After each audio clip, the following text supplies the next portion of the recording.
You ever have one of those moments where your whole life just snaps? Not breaks slow. Not cracks over time. I mean, one sentence, and boom, everything you thought was real turns out to be a lie. Yeah, that's how my story starts.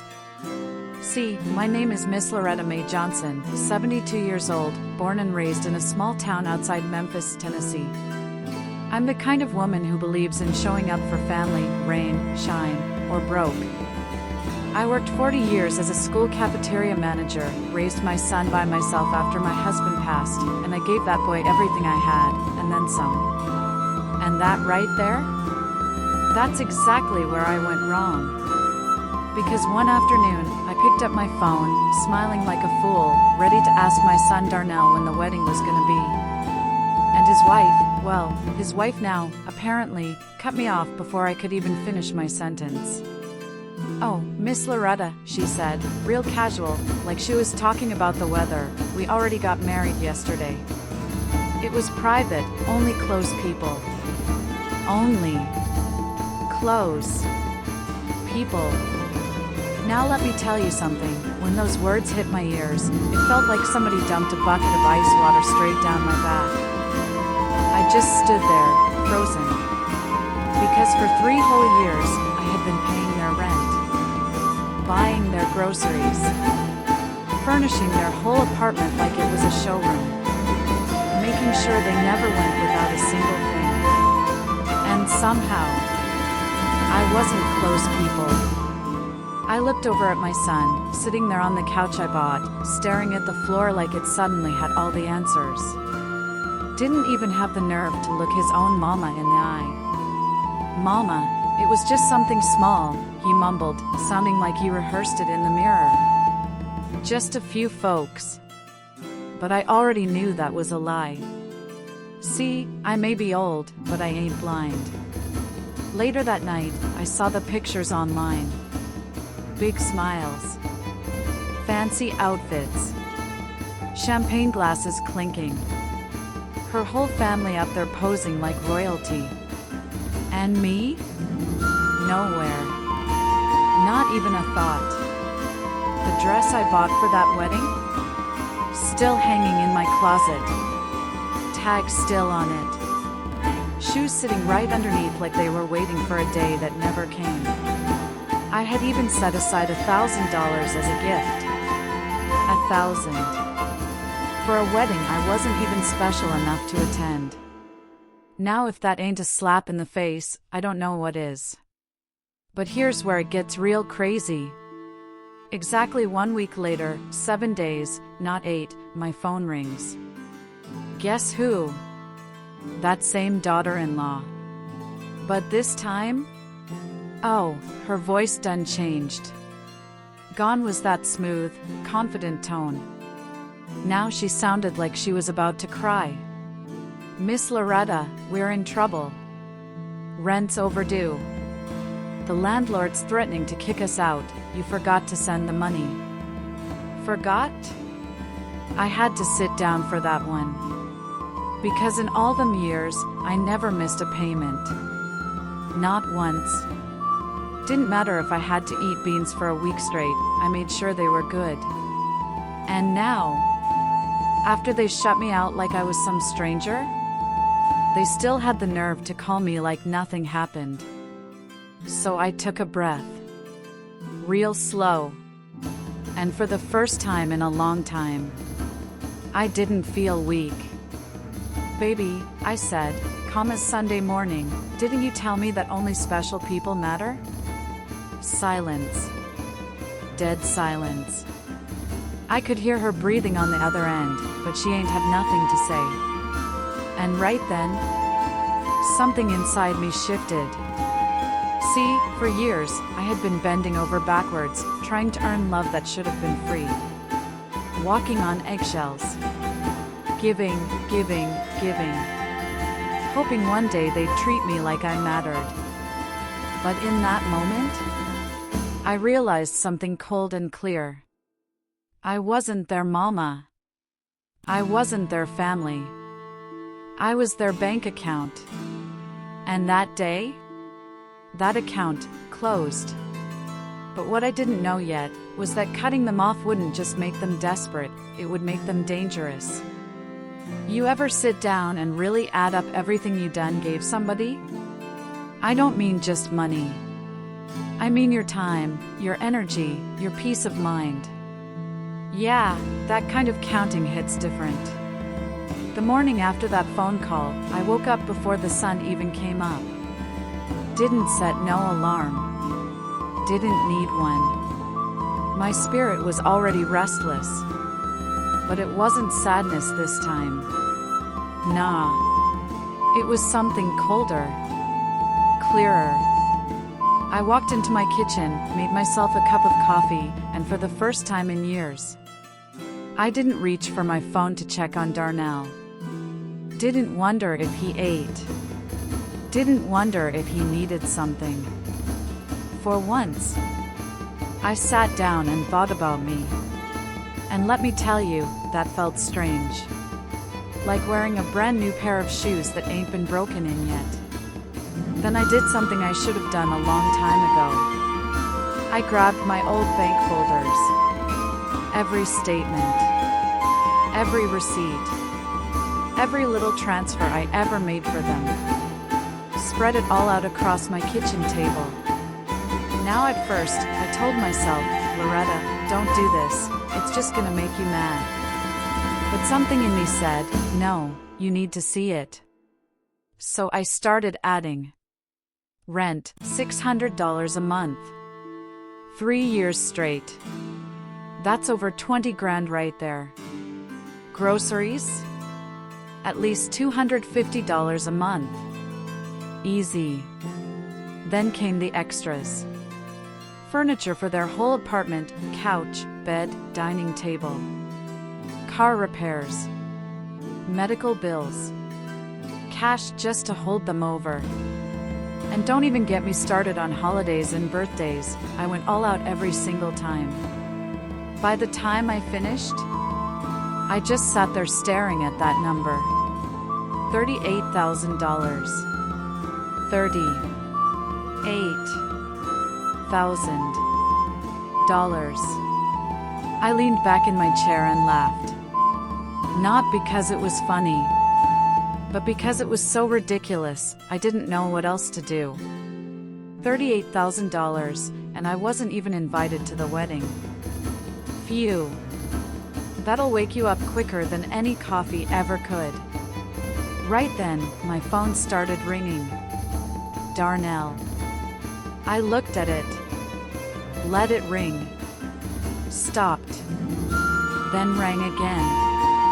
I watched it like it was some kind of show. Third time, I flipped the phone over and kept sipping my coffee. 10 minutes later, another call. Her. I didn't answer that one either. Then a message popped up. Ma, please pick up. We need to talk. I stared at that message for a long second. And then I deleted it. Just like that. No reply. No explanation. Nothing. And you know what? For the first time in years, I felt peaceful. Not guilty. Not anxious. Just quiet inside. Around lunchtime, I decided to do something wild. I went for a walk. Now that might not sound like much, but for me, that was a big deal. See, every time I left the house before, it was for them. Bank runs. Grocery trips. Picking up something they needed. But this time, I walked just because I felt like it. No destination. No pressure. Just me and the breeze. I passed by the park where I used to take Darnell when he was little. Back when he'd run up to me with scraped knees and big hugs. Back when he used to say, "Mama, you the best." I stopped right there on that sidewalk. And I asked myself something I hadn't dared to think before. When did that little boy turn into somebody who only calls when he needs money? And deeper than that. When did I start thinking I had to pay to be loved? That question stuck with me all the way to the bank. Now that place? They knew me real well in there. Too well. I walked straight up to the counter, smiled politely, and asked to speak to the manager. Mr. Thompson came out, surprised to see me. Miss Loretta. Always good to see you. What can I help you with today? I took a deep breath. I need to cancel every automatic payment going to my son.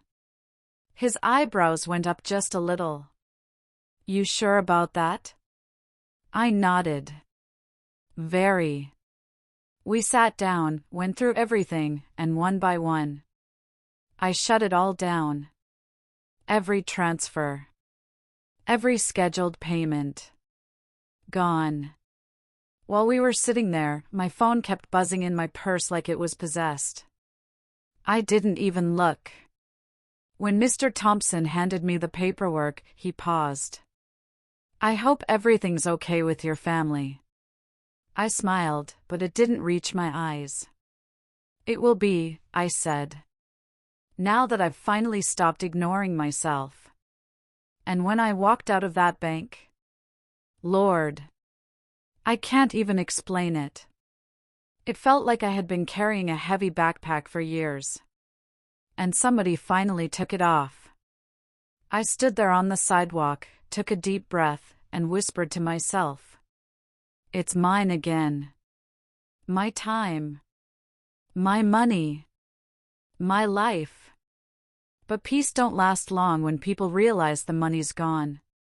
Because when I got back home, there were cars parked outside my house that didn't belong there. And inside? Well, let's just say they weren't waiting to apologize.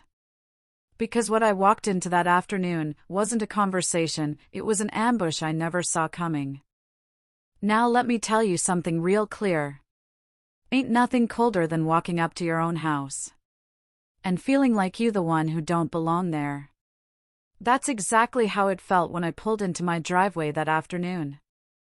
3 cars. One was Darnell's. One was hers. And the third? Didn't recognize it, but something in my spirit told me it wasn't there for anything good.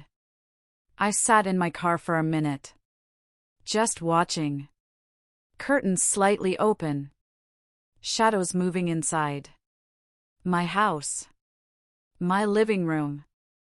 My space. And they just, in there. Like it was theirs. Now old me? Would have rushed in. Heart racing. Already apologizing for something I didn't even do. But this new version of Loretta? She moved different. I took a slow breath. Stepped out the car. Walked up to that front door like I owned every inch of it. Because I did. Unlocked it. And pushed it open. What I saw. Oh, I'll never forget it. Darnell sitting on my couch, head in his hands like the world owed him something. His wife pacing back and forth like she was running the place. And some older man in a suit. Standing at my dining table. Going through my paperwork.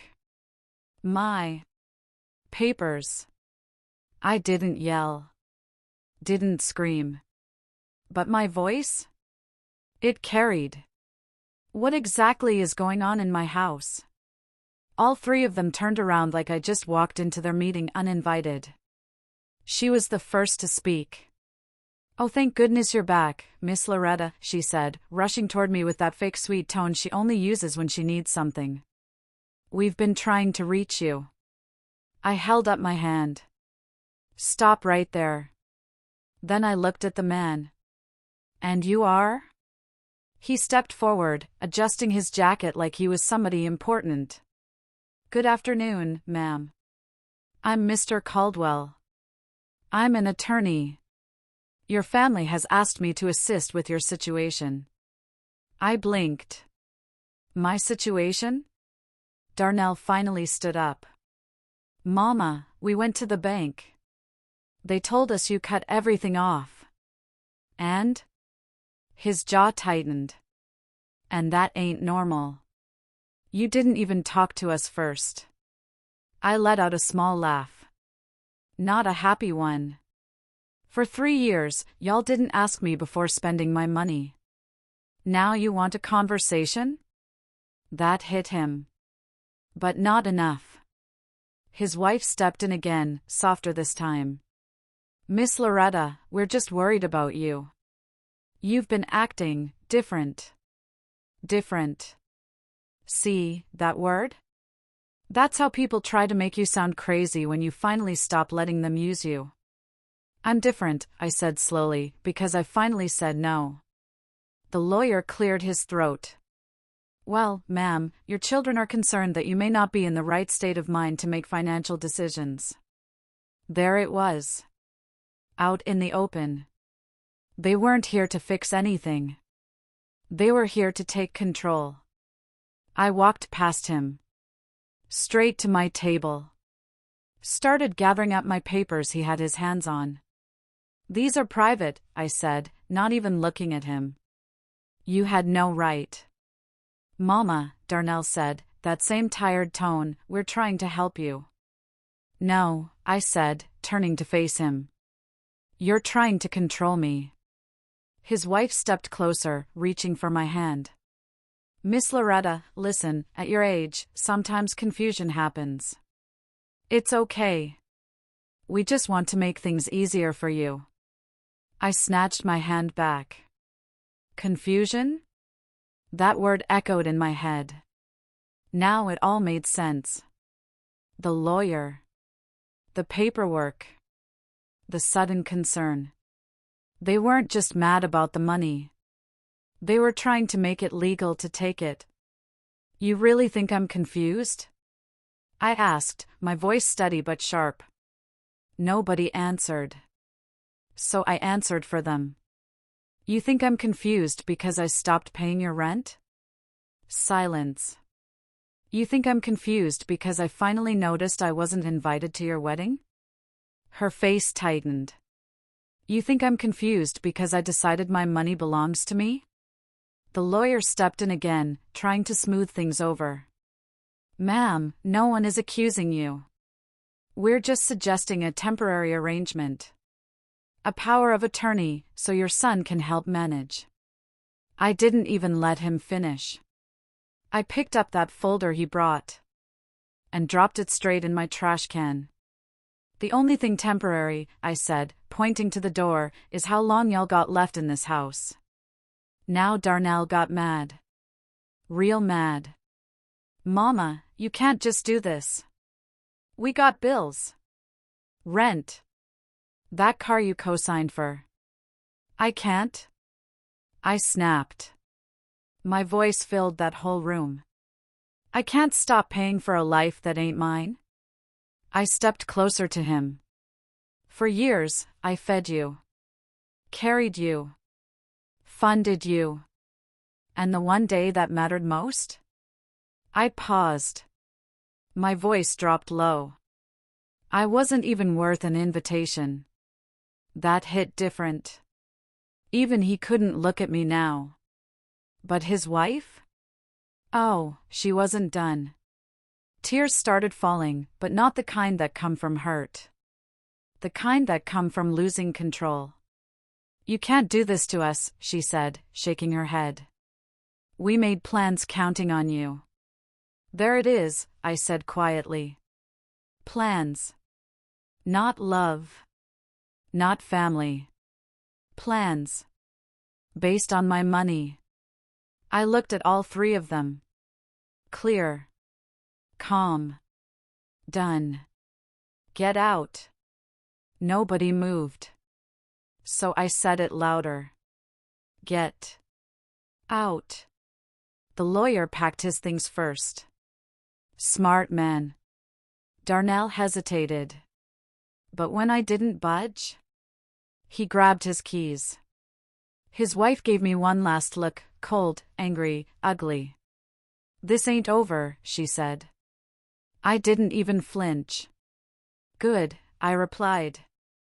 Because neither am I. They walked out, one by one. And when that door finally closed behind them, the silence in my house felt different. Not empty. Free. But deep down, I knew something. People like that don't just walk away. Not when money's involved. No. They come back. Stronger.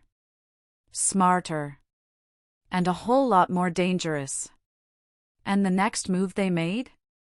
Oh, it wasn't emotional anymore, it was legal.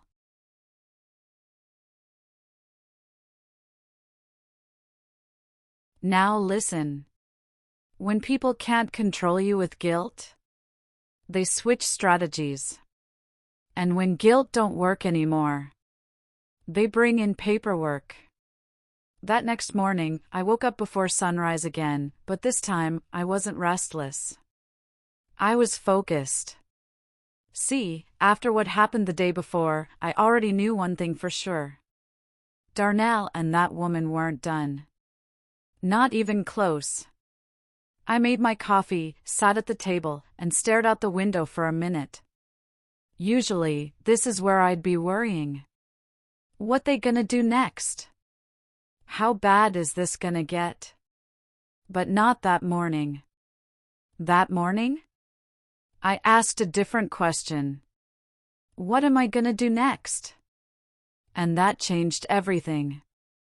First thing I did? I called somebody who actually knew what they were doing. A real lawyer. Not one them folks bring in to bully old women. His name was Mr. Harris, handled my late husband's will years ago. Solid man. Straightforward. Don't play games. I told him everything. From the wedding, to the money, to them walking into my house like they owned it. He didn't even hesitate. Miss Loretta, he said, voice calm but serious, what you're describing? That's financial exploitation. And what they tried yesterday? That crosses a line. I felt something settle inside me. Because for the first time, somebody wasn't questioning me. They were backing me. We're gonna document everything, he continued. Every dollar you spent. Every message. Every incident.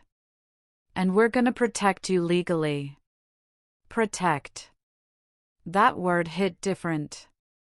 Because for years, I was the one doing all the protecting. Now it was my turn. We spent hours going over records. Bank statements. Transfers. Notes I had scribbled down over time. When we got to the total, he let out a low whistle. Miss Loretta, this is over $35,000. I know, I said quietly. And you got nothing in return? I paused. Then answered honestly. I got used. Silence sat between us for a second. Then he leaned forward. Not anymore. By the time I left his office, I had a plan. Real steps. Not just emotions. First, change the locks. Second, install cameras. Third, move my money to a new account.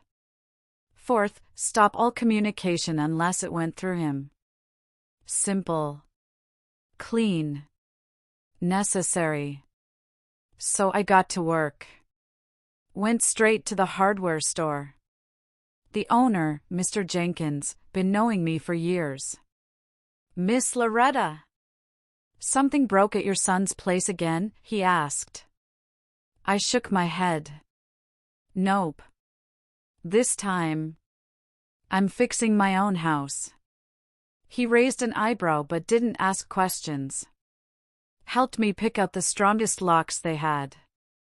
While I was there, his nephew, young guy named Marcus, mentioned he installs security systems. I looked at him and said, "You free tomorrow?" By noon the next day, my house was getting a full upgrade. Cameras, sensors, everything. And you know what's crazy? It didn't feel extreme. It felt necessary. Because sometimes, the people you gotta protect yourself from ain't strangers.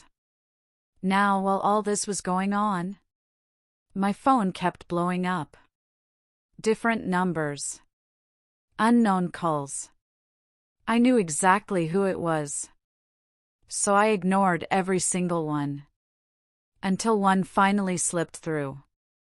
I picked up without thinking. "Miss Loretta, please don't hang up." Her voice. Soft. Careful. Like she was walking on thin ice. I leaned against the counter. "Go ahead," I said flat. There was a pause. Then she switched it up. "Look, we know things got out of hand. The wedding, that was a misunderstanding." I almost laughed. "A misunderstanding? You understand real well who you invite to a wedding," I said. She ignored that. "We want to fix things. Maybe we can have a dinner? Celebrate properly? Like family?" Family. Now she using that word again.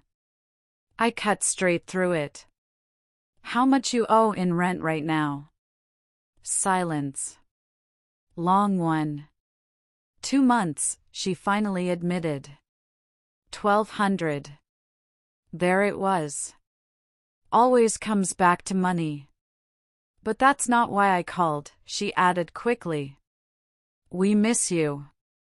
I shook my head slowly. "Do you miss me, or my money?" Another pause. Then she said something that surprised me. "Both." At least she was honest.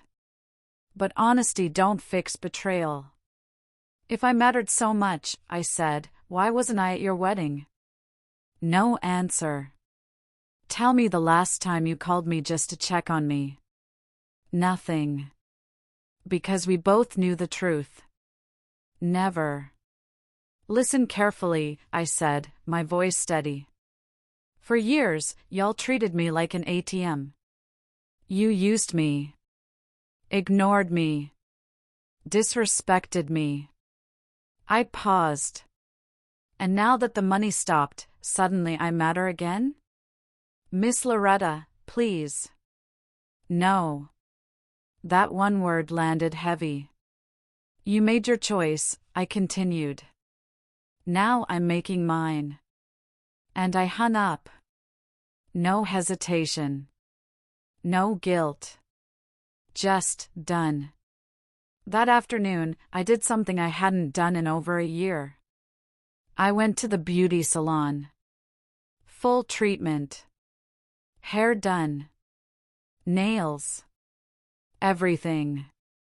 And when I looked in that mirror, I didn't just see an older woman. I saw somebody who finally woke up. But peace don't last forever. Because when I got back home, something felt off. Different. Like the calm before a storm. And I was right. Because what they did next? It wasn't about money anymore. It was about control. Because this time, they didn't show up at my door. They sent somebody who could take everything from me without even stepping inside. Let me tell you something. When folks can't break you with pressure, they'll try to discredit you. Make you look unstable. Confused. Like you don't know what you're doing. Because if they can convince other people you've lost your mind, then suddenly, everything you own becomes theirs to manage. And that's exactly what they tried to do to me. It was a quiet Friday morning.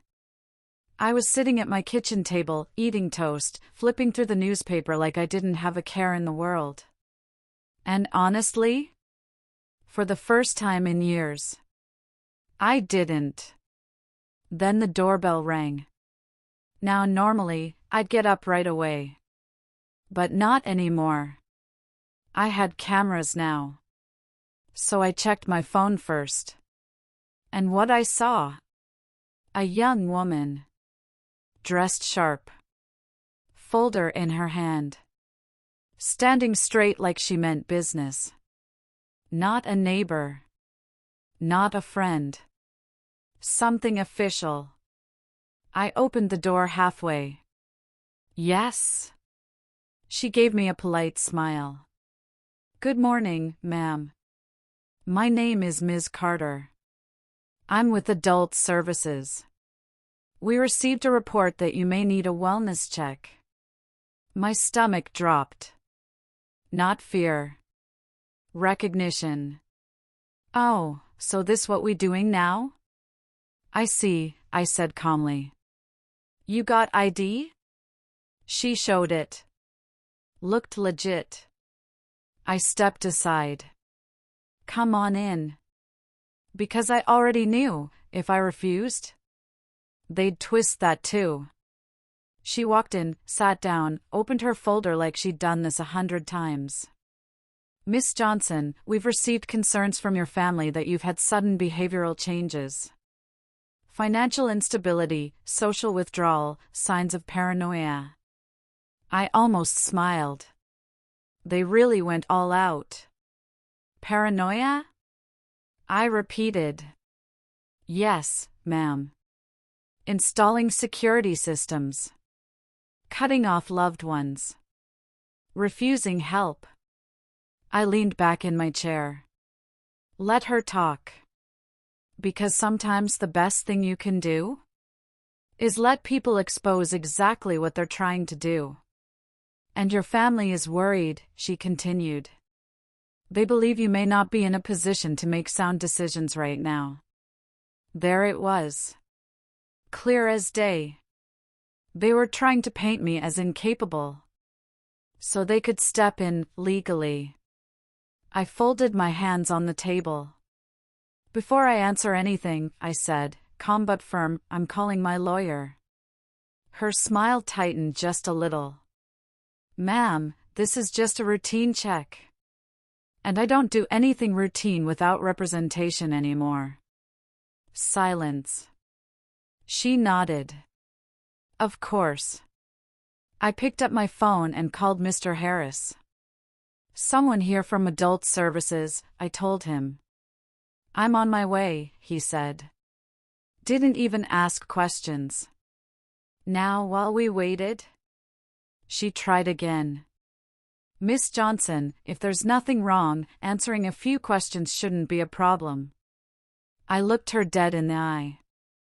If there's nothing wrong, then there's no reason to rush me into answering anything without legal support. That shut it down. 20 minutes later, Mr. Harris walked in. And let me tell you, the whole energy in that room changed. He didn't smile. Didn't play nice. Ma'am, he said to her, what exactly is the basis for this visit? She explained the concerns. Family reports. Behavior changes. Financial decisions. He listened. Then calmly placed a folder on the table. Here's documentation of over $35,000 transferred from my client to her son and his wife over 3 years, he said. Here's proof of financial dependency. And here's documentation of attempted coercion, including unauthorized entry into her home and pressure to sign over financial control. Her eyes moved across the papers. And I saw it happen. That shift. From suspicion to doubt. Miss Johnson, she said carefully, can you explain why you stopped supporting your son? I didn't hesitate. Because I realized I was being used. Simple. Clean. Truth. Do you manage your own finances? Yes. Do you understand your financial decisions? Perfectly. Do you feel safe living alone? Safer than I have in years. Mr. Harris leaned in slightly. Do you believe it is the responsibility of a 72-year-old woman to financially support two able-bodied adults? She didn't answer. Because there was no good answer. We went through everything. My daily routine. My health. My social life. And by the end, her entire tone changed. She closed her folder slowly. Based on what I've seen, I don't find any evidence that you're at risk or unable to care for yourself. There it was. Case closed. At least for now. After she left, I sat there quiet for a moment. Then I looked at Mr. Harris. They really tried it, I said. He nodded. And they're not done. That part? I already knew. Because people who depend on you financially, they don't just walk away when the money stops. They escalate. They can file for guardianship, he continued. Try to legally declare you incompetent. That word again. Incompetent. Like I hadn't managed my own life for 7 decades. Like I didn't raise a whole man by myself. Like I didn't earn every dollar they tried to take. They'd have to prove it, he added. And can they? I asked. He looked me straight in the eye. Not if we're ready. I nodded slowly. Because now? This wasn't just about money anymore. This was about my freedom. My dignity. My right to live my life on my terms. And if they wanted a fight? Well, they were about to learn something real quick. I might be old, but I ain't weak. Because just when I thought they couldn't go any further, they filed something that could have taken my entire life out of my hands. Let me ask you something. How do you prepare yourself for the day your own child tries to prove, in front of a judge, that you're not capable of living your own life? Yeah. There ain't no guidebook for that. Because nothing, and I mean nothing, prepares you for that kind of betrayal. It happened about 3 weeks after that visit from adult services. By then, I had settled into a new rhythm. Peaceful mornings. Coffee on the porch. Talking with my neighbor Miss Evelyn, sweet woman, always checking in on me. Even started painting again. Something I hadn't touched in years. For the first time in a long time. I felt like I had my life back. And that's when the knock came. Not loud. Not aggressive. But official. I opened the door and saw a man holding an envelope. You Miss Loretta Johnson? He asked. I nodded. You've been served. Just like that. No emotion. No explanation. He handed me the papers and walked off like it was just another Tuesday. But for me, that envelope weighed like a brick. I didn't even open it right away. I already knew what it was. Still, when I finally sat down and read it, my hands trembled. Petition for guardianship. Filed by my own son. Requesting the court declare me mentally incompetent. And appoint him to control my finances. I had to put the paper down. Just breathe. Because that right there? That's not just betrayal. That's war. I picked up my phone and called Mr. Harris. They did it, I said quietly. He didn't sound surprised. I figured they would. Bring everything you have. We're preparing a full defense. That same day, I was back in his office. We went through the filing line by line. And let me tell you, the lies in that document? They weren't sloppy. They were calculated. They claimed I was acting erratic, that I was isolating myself, that I had become paranoid. Even listed witnesses to support their claims. My own daughter-in-law, a neighbor who barely speaks to me, and somebody claiming to be familiar with my medical behavior. I shook my head slowly. They really built a whole story, I said. Mr. Harris leaned back. Because they know this is their last shot. That hit me. Because it was true. If they won this, they wouldn't just get access to my money. They'd control my entire life. Where I go. What I spend. Who I talk to.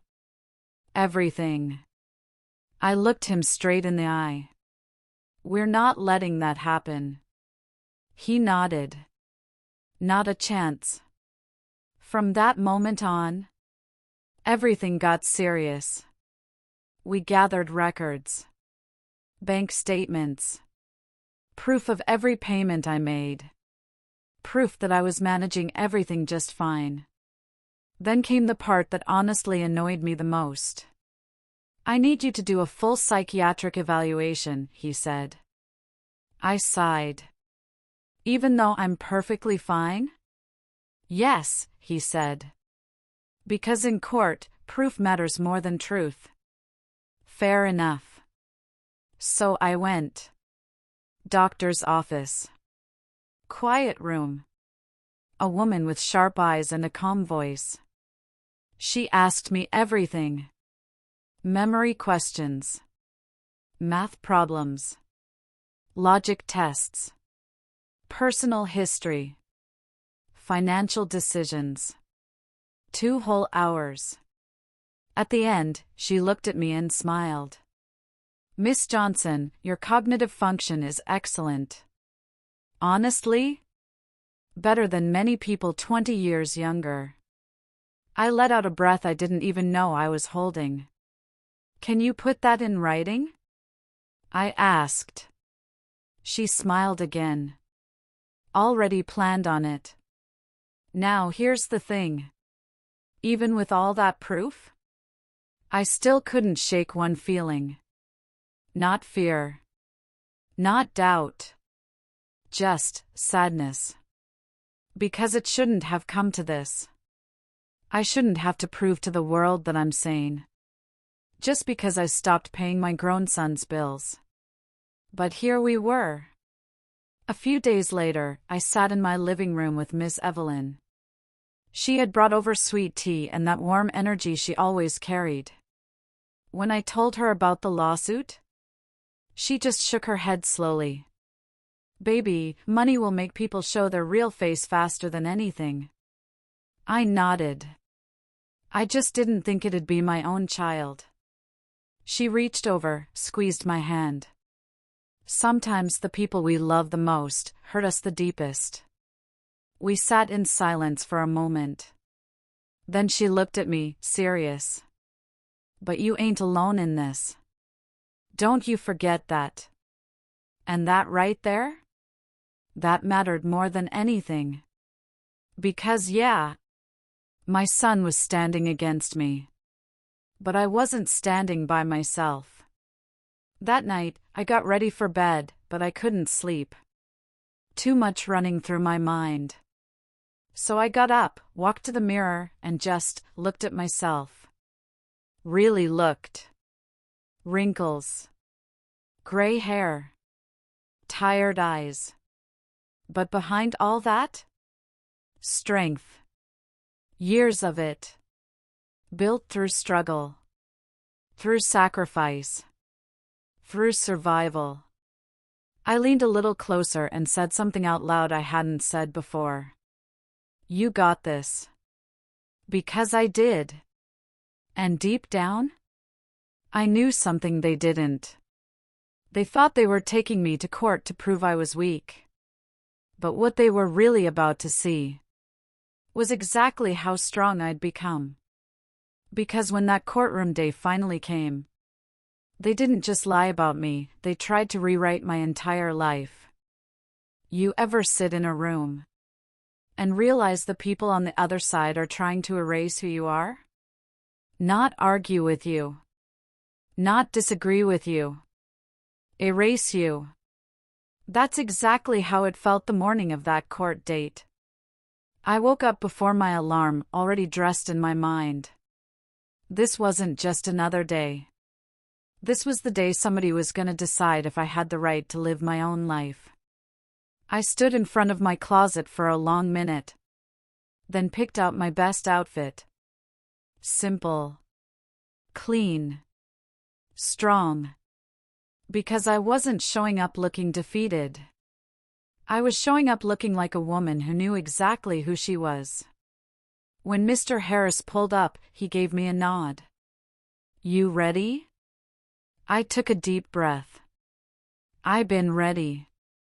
But truth is, nobody's ever really ready for something like that. We got to the courthouse early. And there they were. Darnell, standing in a suit I know he didn't pay for. And his wife, dressed in black like she was attending a funeral. Maybe she was.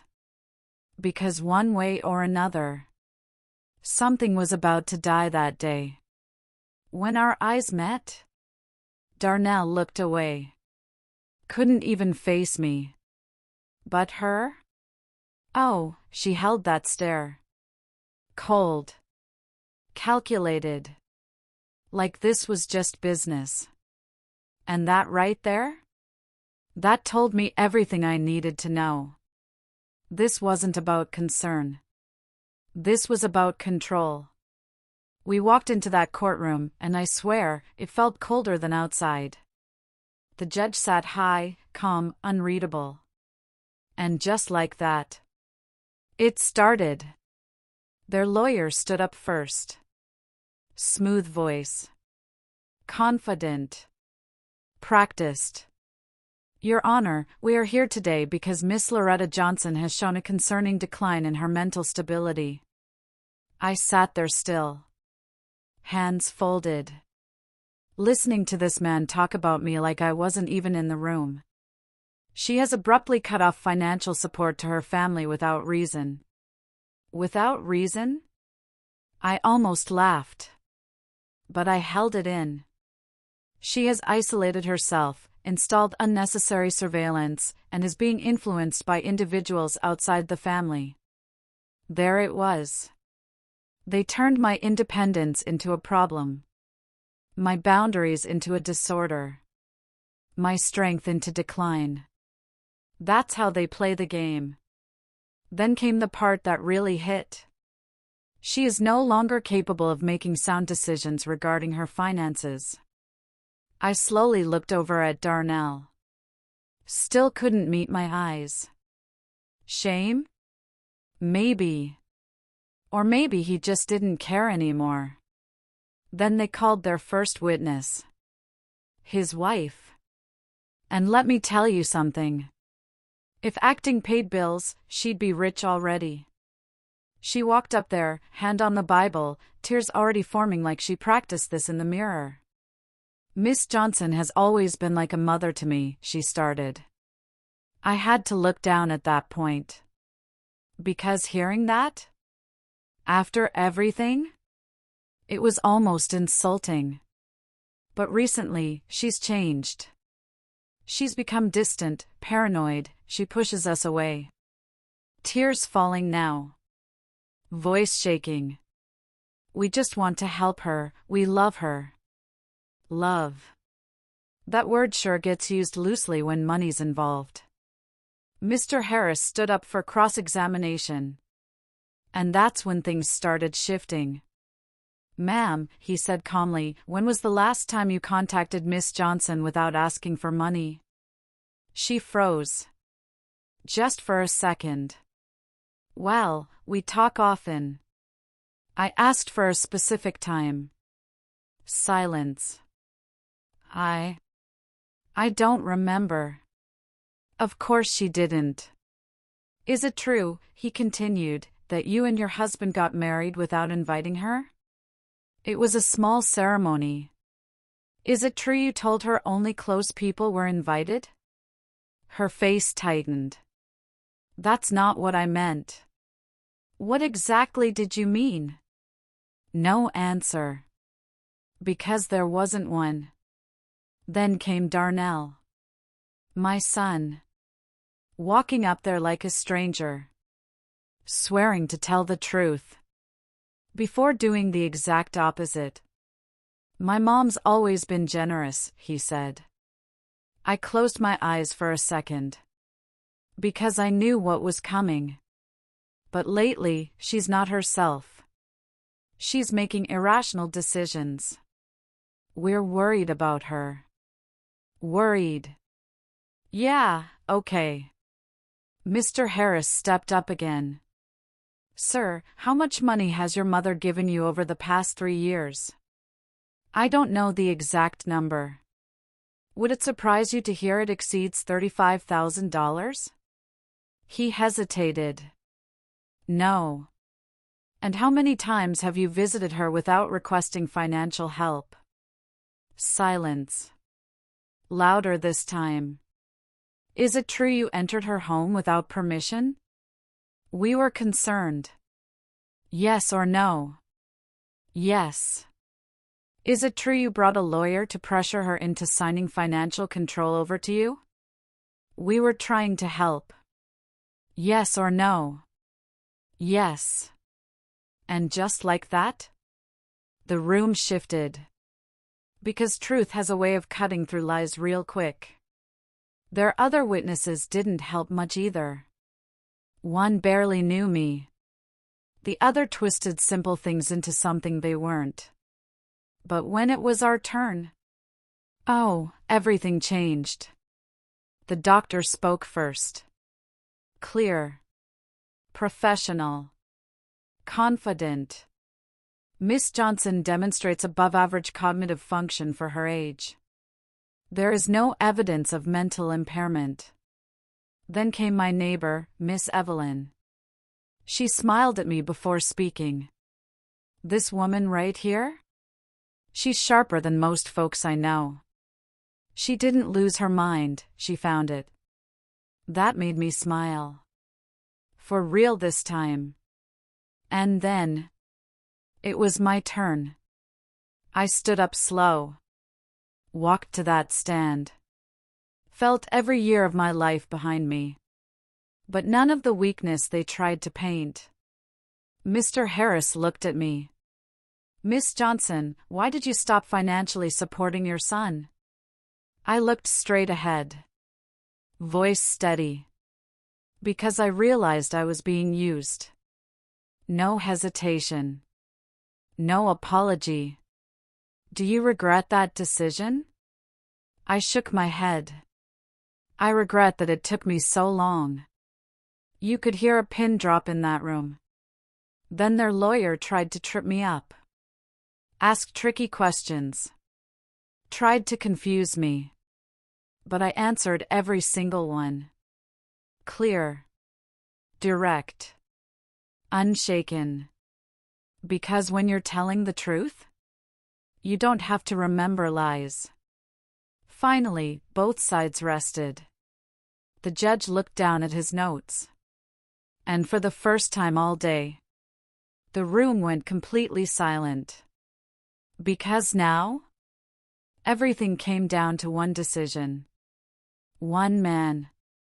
One moment. And I could feel it in my chest. This wasn't just about money anymore. This was about my freedom. And when that judge finally spoke, what he said didn't just end the case, it changed everything. You ever sit there waiting? Heart steady on the outside. But inside? Everything's holding its breath. That's exactly how it felt in that courtroom. After all the talking, all the lies, all the truth laid out piece by piece, it was finally quiet. The judge leaned back in his chair, glasses low on his nose, flipping through pages like he had all the time in the world. Meanwhile, my whole life was sitting in his hands. I didn't look at Darnell. Didn't look at his wife. I just sat there, hands folded, back straight, waiting.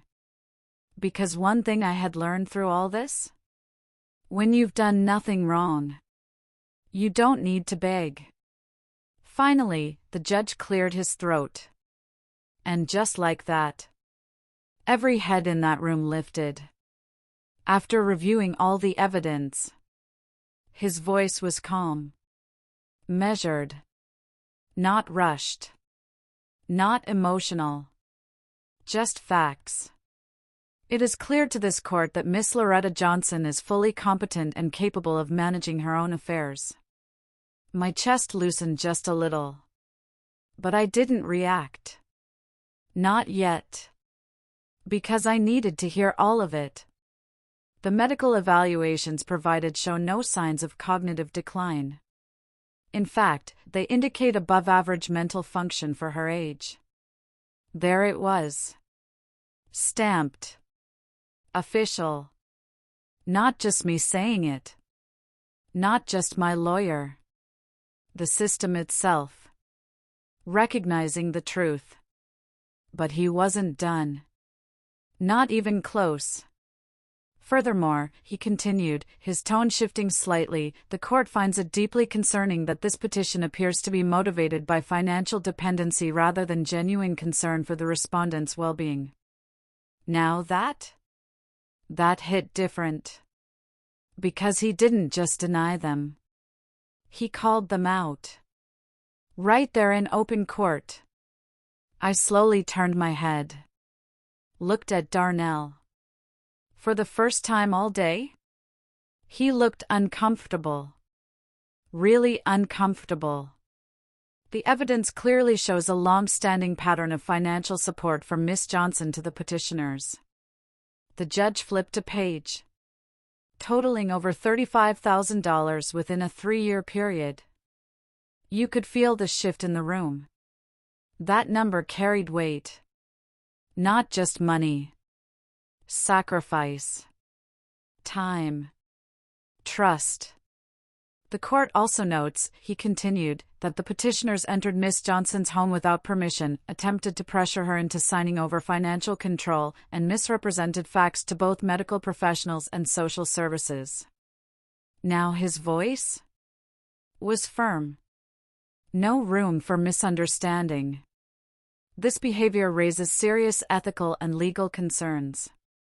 I didn't even realize I was holding my breath until I exhaled. Because this wasn't just about winning anymore.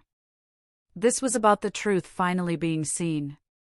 Therefore, the judge said, setting his papers down, the request for guardianship is hereby denied. Just like that. One word. Denied. And everything changed. I closed my eyes for a second. Not crying. Not breaking down. Just feeling it. Freedom. Real freedom.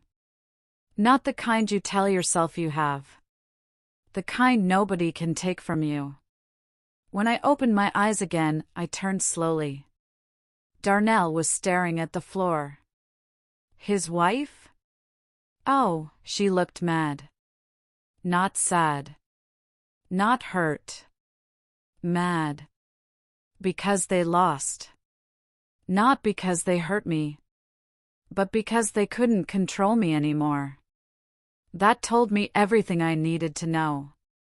We walked out that courtroom without saying a word to them. Didn't need to. There was nothing left to say. Outside, the sun felt warmer. Brighter. Like the world itself shifted just a little in my favor. Mr. Harris looked at me and smiled. You did good. I nodded. No. I did right. And there's a difference. Because doing good? That's easy when people treat you right. Doing right? That's standing your ground even when it hurts.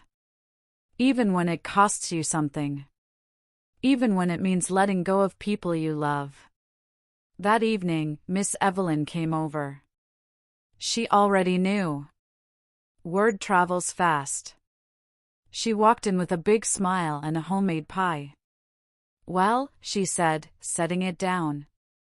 I looked at her and smiled for real. "We won." She clapped her hands. "I knew it. I told you, truth don't need help." We sat there laughing, eating pie, talking like two people who understood something deeper than words. Because here's the truth most folks don't talk about. Winning doesn't always feel like joy. Sometimes it feels like closure. Like the final page of a chapter you didn't want to end, but needed to. Later that night, I sat alone on my porch, looking up at the sky, thinking about everything that happened. Everything I gave. Everything I lost. And everything I got back. Because yeah, I lost the version of my son I thought I had. But I gained something way more important. Myself. And let me tell you something. That's worth more than any money I ever spent. But life wasn't done teaching me lessons yet. Because even though the court case was over, the story wasn't finished. Not by a long shot.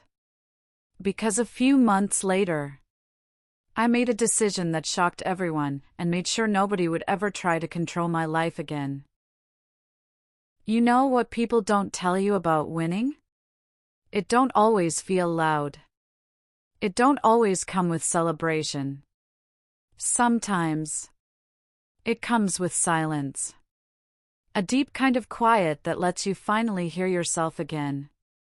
That's what life felt like after the court case. Peaceful. Still. Almost unfamiliar. For the first few days, I kept expecting my phone to ring. Another argument. Another demand. Another excuse. But it didn't. No calls. No messages. No surprise visits. Nothing. And I'll be honest. At first, that silence hurt. Because no matter what they did, that was still my child. But then something shifted. That same silence started feeling like relief. Like I could finally breathe without waiting for the next problem to show up. So I made a decision. Not an emotional one. Not a reaction. A real decision. I'm not just fixing my life, I said to myself one morning. I'm rebuilding it. And the first thing I rebuilt was my environment. That house I had lived in for years. It held too many memories. Too much history tied to pain. Every room reminded me of something I gave.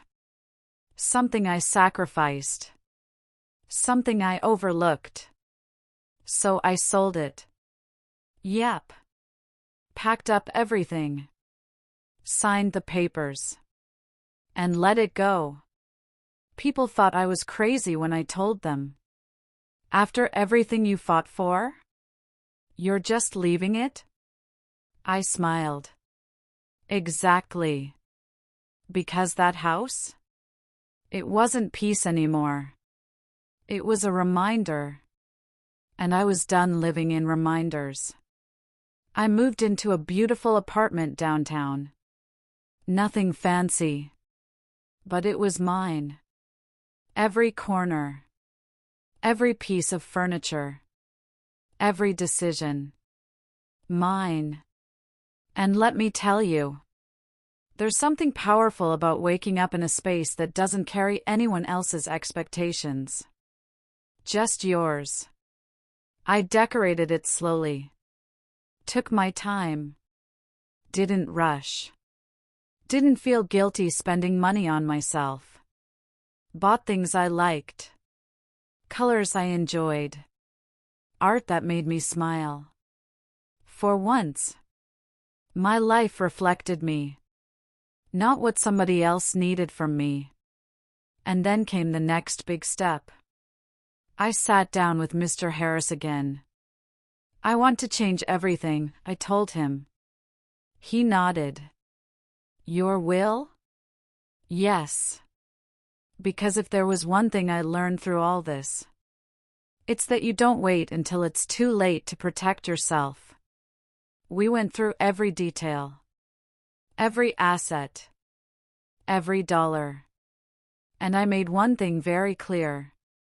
The people who tried to take from me would not benefit from me. Instead, I did something that felt right. I donated a portion of my money to organizations that help elderly folks who go through exactly what I went through. People who don't have lawyers. People who don't have support.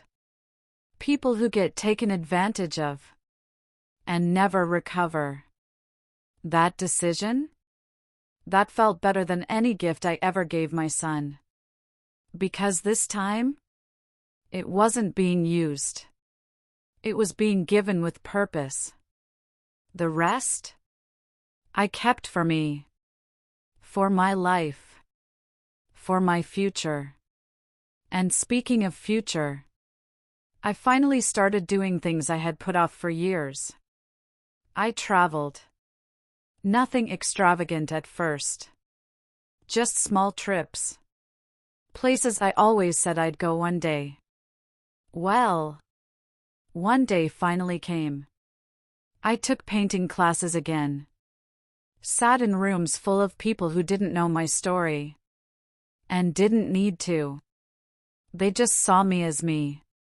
And that was refreshing. I laughed more. Slept better. Felt lighter. Not because life was perfect, but because it was finally honest. Now people ask me sometimes, do you miss them? And I answer honestly, I miss who I thought they were.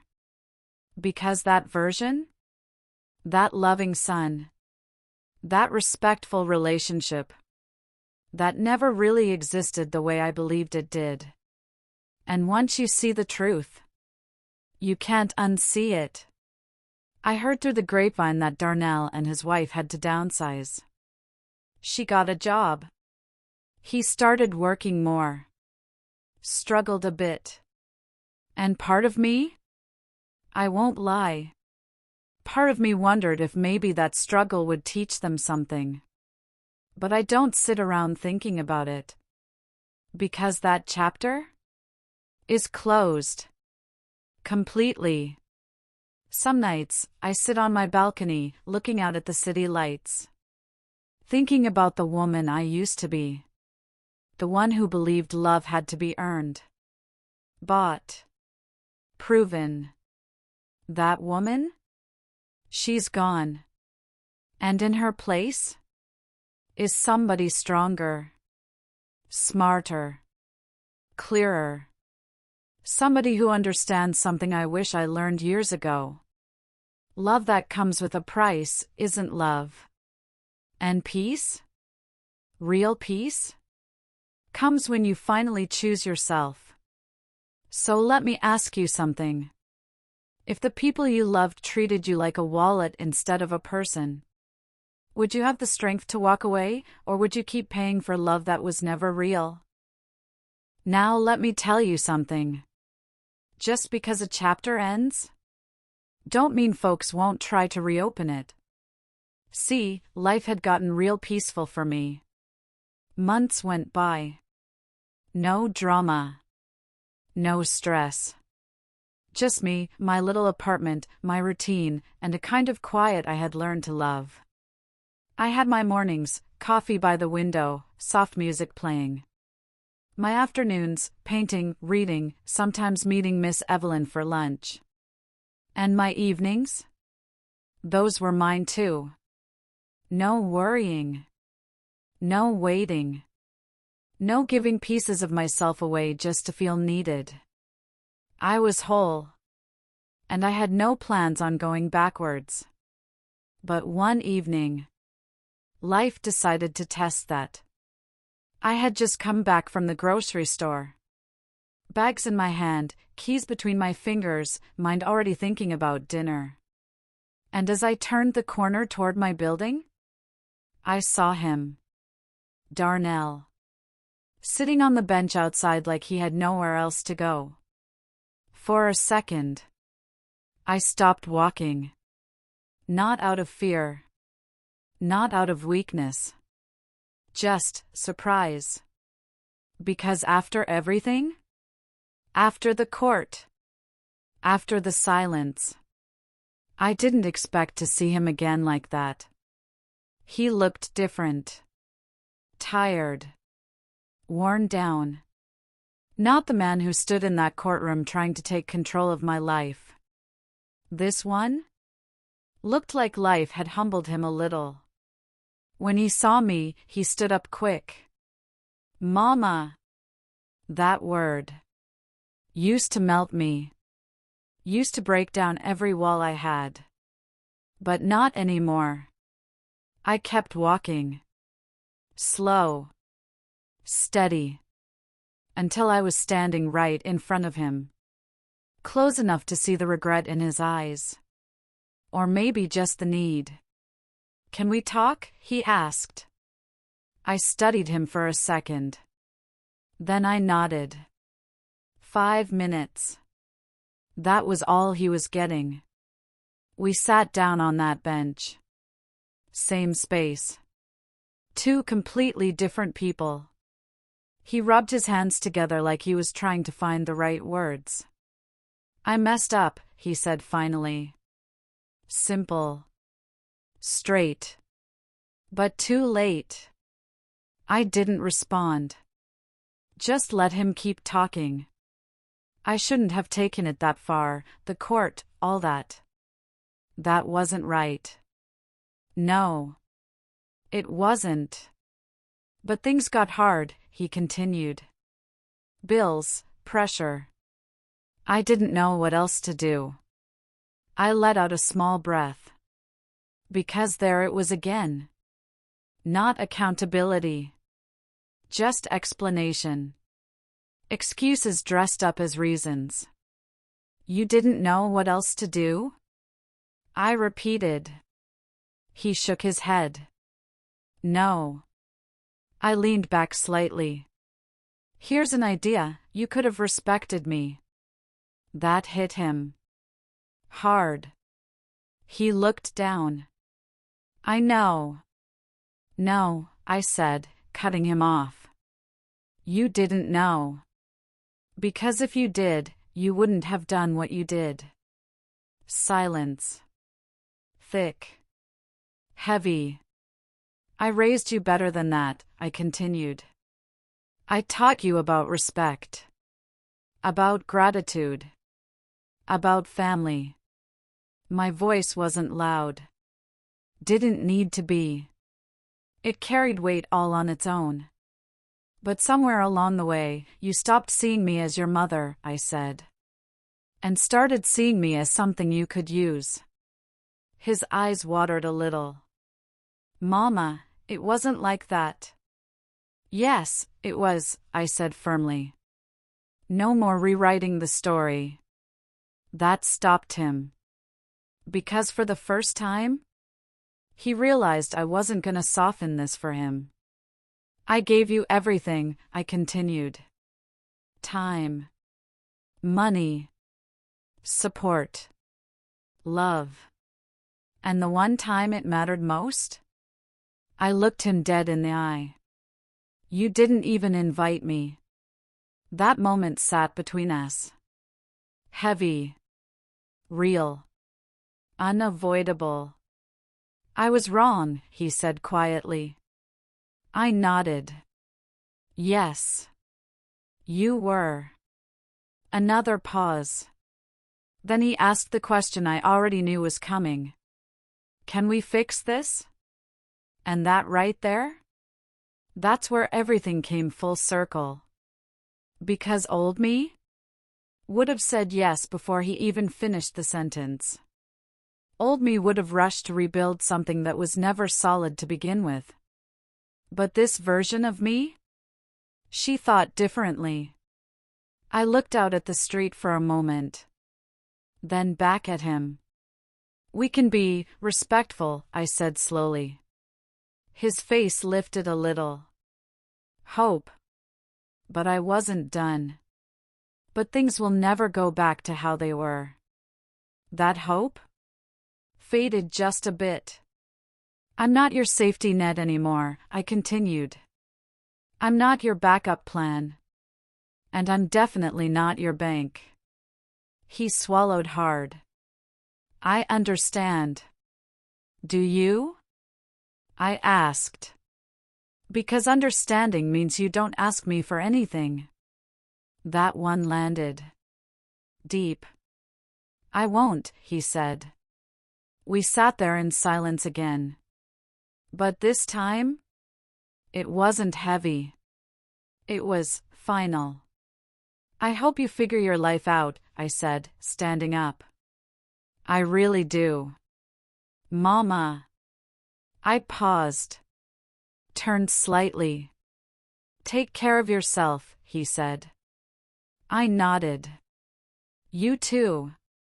And just like that, I walked away. No tears. No hesitation. No looking back. Because closure don't always come with hugs and forgiveness. Sometimes, it comes with boundaries. With clarity. With peace. And as I walked into my building, keys in hand, heart steady, I realized something powerful. I didn't lose my family. I lost an illusion. And in its place, I found myself. And if there's one thing I know for sure now, the moment you stop paying for love is the moment you finally start receiving the kind that's real, even if it's just from yourself.